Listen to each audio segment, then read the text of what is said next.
everybody, Natalia at OutstandingCrochet.com. I'm currently making this mosaic crochet bag. I already made a lining. It's inside the bag. And the only thing I have left is straps. I have to attach them first and then I can finish the upper edge.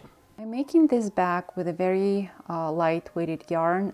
It's Shape Jazz Whirl, which is 225 meters per 50 grams. So I have to come up with a very dense stitch to make sure that my straps are durable, made with that light yarn.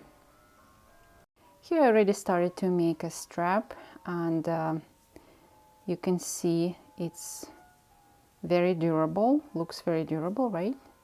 It's a waistcoat stitch made in rows. You would usually encounter that stitch made in rounds. Rows made in rows is not very common. It's still stretchable, so you will have to measure it, the length you need, by stretching it to full capacity. But it's not thin, and I think it's going to work great as a backpack strap. So now let me show you how to make a waistcoat stitch in rows. I made 8 stitches foundation and single crochet in each one of those foundation stitches. When you work a waistcoat stitch in rounds, you make stitches not in front and back loop of every single crochet as we would usually do, but in this V-shaped stitch or in the post of single crochet, in the middle of it. When you make a waistcoat stitch by rows, it's a little bit different. Let's make turning chain 1 and turn to wrong side. So on the wrong side of a waistcoat stitch, if you work in V's, it would be just regular single crochet. So to work in the post of single crochet, we have to make insert hook in the upside down V in these stitches. When you start working on the wrong side, you will notice that you have one stitch less. So this is the first one. Remember, I made 8 foundation stitches.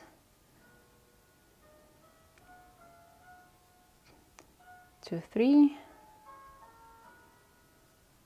4, 5,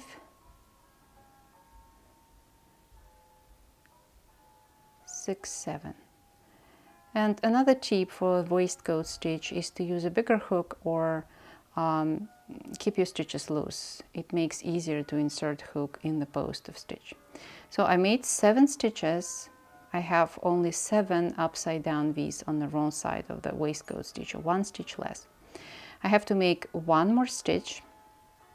And usually what I do after making stitch in the last upside down stitch, upside down V, I skip 2 loops and make last stitch in a spot after those 2 loops.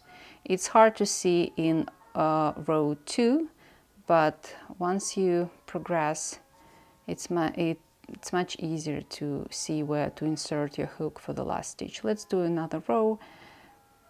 We made turning chain 1 again, first single crochet, second, I'm keeping my stitches loose,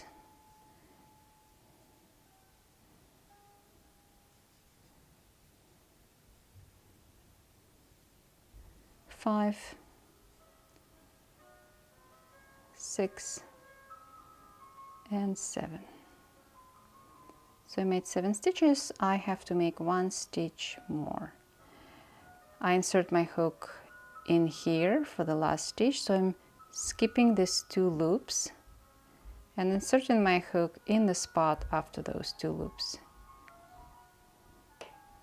So you can see it's much easier with